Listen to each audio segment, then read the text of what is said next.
MP Chandrakant Khaire थे, उनके काम तो देखा, उनका काम तो अभी तक नहीं देखा। सरकार कोणतं पण येवो, एवढंच की शासकीय कर्मचाऱ्यांचे जे प्रश्न आहेत त्याने ते सोडवावे। मागच्या 5 वर्षापासून जर विचार केला तर आपलं मत जे आहे ते संसदेत मांडलं गेलं इम्तियाज जलीलकडून। चांगलं काम केलं इम्तियाज जलीलने, 30 वर्ष त्यांनी नाही केलं, पण इम्तियाज जलीलने 5 वर्ष चांगलं काम केलं। सध्या पब्लिक तर म्हणते भाजप नको, कारण की भाजप फार अन्याय करू लागला गोरगरिबावर।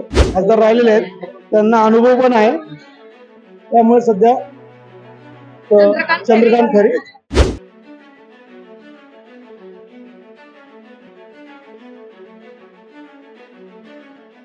एमपी चंद्रकांत खैरे थे, उनके काम तो देखा, उनका काम तो अभी तक नहीं देखा है। मेरे इलाके में 25 साल में उन्होंने एक भी काम नहीं किया। हमारे फर्स्ट एमपी एमआईएम पार्टी के इम्तियाज जलील साहब आए, उन्होंने फर्स्ट टाइम में ही उनको 3 साल मिले, 2 साल के तो कोरोना में गए होंगे। 3 साल में उन्होंने हमारे पास पानी के टाँकी का काम कराया, पानी के लैंड, डेनिस के लैंड, सीमेंट रोड, बहुत सारे काम कराए उन्होंने हमारी कॉलोनी में। हमारे पास तो कोई पूछने के लिए आता नहीं, उन्होंने फर्स्ट टाइम आए, बहुत काम करा। हम नेक्स्ट टाइम तो उनको ही वोट देंगे अभी। इम्तियाज जलील, इस बार इम्तियाज जलील पता, कारण सगळे भामटेपणा करतात, सगळे असेच बोलतात। रिक्षावाल्यांची परिस्थिती बघितली ना, हाफ तिकीट केलेल्या बसवाल्यांनी, बाईकवाल्यांना, आता मी बाईक घेऊन गेलो, माझ्या आईला हाफ तिकीट आहे, बहिणीला हाफ तिकीट आहे, लेडीज लोकांना हाफ तिकीट आहे, पण काय बाईक घेऊन बाहेर पडलो आपण की 1500ची पावती। हे काय प्रशासन इथून देतात गव्हर्नमेंट आणि तिथून काढून घेतात, लोकांना येड्यावानी करू राहिले। हां, असं थोडी बहुमत मिळेल यांना।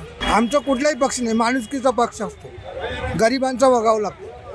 नोकऱ्या नाही सध्या, खिशात पैसे नाही, डिजिटल 499चं रिचार्ज मारलं तेव्हाच आपलं QR कार्ड चालतो।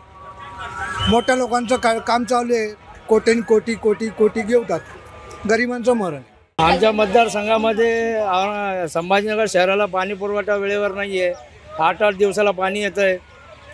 आमची शासनाकडून ही अपेक्षा आहे की इथल्या जनतेला सुखसुविधा मिळाव्या आणि चांगल्या प्रकारे कोणी निवडून येऊ, जनतेचे प्रश्न मार्गी लावावे। सरकार कोणतं पण येवो, एवढंच की शासकीय कर्मचाऱ्यांचे जे प्रश्न आहेत त्याने ते सोडवावे। आमच्या जेणेकरून आम्हाला ते जुनी पेन्शन योजना लागू व्हावी आणि इतर काही जे मागणी आहेत शासकीय कर्मचाऱ्यांच्या ते पूर्ण करावे। पण आमच्या इलेक्शन ड्युटीमध्ये पण आमचे कामकाज व्यवस्थित चालू आहे। जे आमचे हे आहेत जिल्हा अधिकारी आहेत दिलीप स्वामी साहेब, हे याने व्यवस्था एकदम चांगली केलेली आहे, सगळ्यांना व्यवस्थित कामे पार पाडलेली आहेत त्यानं। आता येणाऱ्या 13 तारखेला इलेक्शन होणार आहे, तरी पण माझी इच्छा आहे सरकार कोणतं पण येवो, पण कर्मचाऱ्यांचे, शेतकऱ्यांचे जे बेरोजगारी आहे यांचे प्रश्न सोडवा। पण मला जे वाटतं पर्टिक्युलर इन मराठवाडा की 2-3 फॅक्टर आहेत जे निवडणूक ठरवत आहेत, की जे मेन मराठवाड्यामध्ये जे जरांगे पाटील फॅक्टर आहे, जो मराठा फॅक्टर आहे, तो बीड जिल्हा, त्यानंतर छत्रपती संभाजीनगर जिल्हा, जालना जिल्हा, यात प्रामुख्याने मेन मुद्दा आहे। कारण जे मराठा मतदार आहेत ते जागरूक झालेले। छत्रपती संभाजीनगरमध्ये जवळपास मागच्या 30 वर्षापासून वेगवेगळ्या भागात सगळ्याच म्हणजे जे सार्वजनिक काम आहेत त्याच्यात खूप मोठ्या त्रुटी राहिलेल्या आहेत। आणि मागच्या 5 वर्षापासून जर विचार केला तर आपलं मत जे आहे ते संसदेत मांडलं गेलं इम्तियाज जलीलकडून। आणि एक एज्युकेटेड आणि जे शिकलेले लोक आहेत त्यांना जाण आहे की ते स्वतः एक पत्रकार आहेत, त्यांनी व्यवस्थित त्यांचे मुद्दे मांडलेले आहेत। तर जो जागरूक मतदार आहे तो विचार करून नक्की त्यांना मतदार देईल किंवा त्यांच्या रीतीनं विचार करेल असं मला वाटतं। चंद्रकांत लीडवरती आहे, बाकी लोकांचं सांगता येत नाही, कारण सहानुभूती आहे उद्धव ठाकरे साहेबांची। पुन्हा चंद्रकांत खैरे हे जुने उमेदवार आहेत, 20-25 वर्ष खासदार राहिलेले आहेत, त्यांना अनुभव पण आहे, त्यामुळे सध्या चंद्रकांत खैरे। इम्तियाज जलील शुअर सीट आहे, दोघं जण भांडण करतील, सीट निघून जाईल इम्तियाज जलीलचं। काय कामं केली आहेत 5 वर्षात? कोणी चांगलं काम केलं इम्तियाज जलीलने, 30 वर्ष त्यांनी नाही केलं, पण इम्तियाज जलीलने 5 वर्ष चांगलं काम केलं। वरच पाणी नाही तर खाली काय करणार आहे त्या खासदार आमदार? खोके बोके अमुक धमुक सगळं चालू आहे आणि प्रगती तर काहीच नाही। फक्त लोकांसाठी रोड चांगले बनवले, तेवढे एक काम चांगलं केलं। हे शेतकरी तर बिचारे आत्महत्या करताय, यांच्यासाठी काहीच नाही। सोन्याचे दर 75,000 रुपये पार करून टाकले आणि हे कापूस 8,000 वर जातो, 6.5 वर येतो, सोयाबीन 11 वर जातं खाली, अद्रकचं तेच।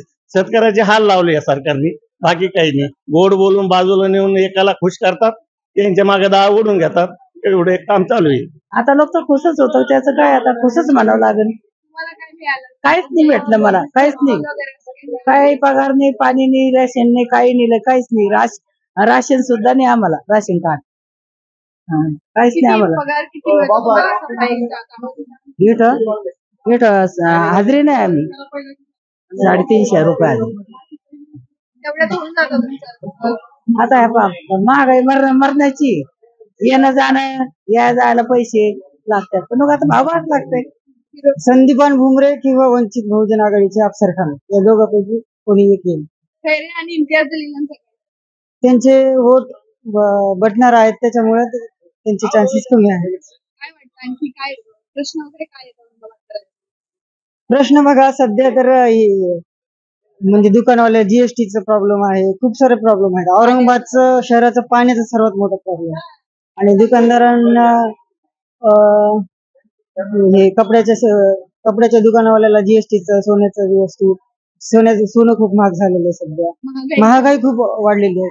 गॅस, पेट्रोल, रोजगार नाहीये. आता माझ्याकडे इथं बिस्लरी विकण्यासाठी जे ग्रॅज्युएट इंजिनियर लोक इथे बिस्लरी बॉटल विकतात दुकानात, बसमध्ये जाऊन. इंजिनियर मुलगा आहे, तो बिचाराला नोकरी नाही लागली म्हणून इथे बॉटल विकतो. सध्या पब्लिक तर म्हणते भाजप नको, कारण की भाजप फार अन्याय करू लागला गोरगरिबावर. काँग्रेस इतर संघाला द्या मतदान, पण भाजपला नको. काय समस्या सध्या औरंगाबाद? औरंगाबादमध्ये आता मुश्किल आहे. ते उद्धव ठाकरेच्या आपले चंद्रकांत खैरे. खैरेंकडेच वाले लोकांचा. हो मराठा आरक्षणाचा काय प्रभाव दिसतोय का?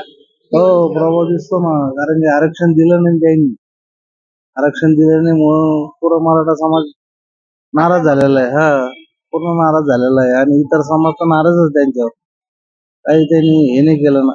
मोदी सरकार काय नको वाटतं? ते गोरगरिबासाठी फक्त सांगतात असं करू तसं करू, पण काहीच करत नाही. त्याच्यामुळे काही उपयोग नाही.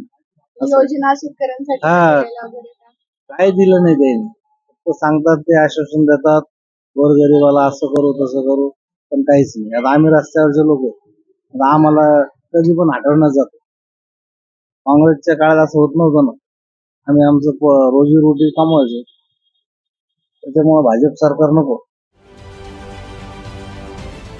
महाराष्ट्रातील सर्व बातम्यांचे विश्वासार्ह व्यासपीठ, सकाळच्या सर्व सोशल मीडिया प्लॅटफॉर्मला लाईक, फॉलो आणि सबस्क्राईब करा. तसंच सर्व नोटिफिकेशनसाठी बेल आयकॉन प्रेस करायला विसरू नका.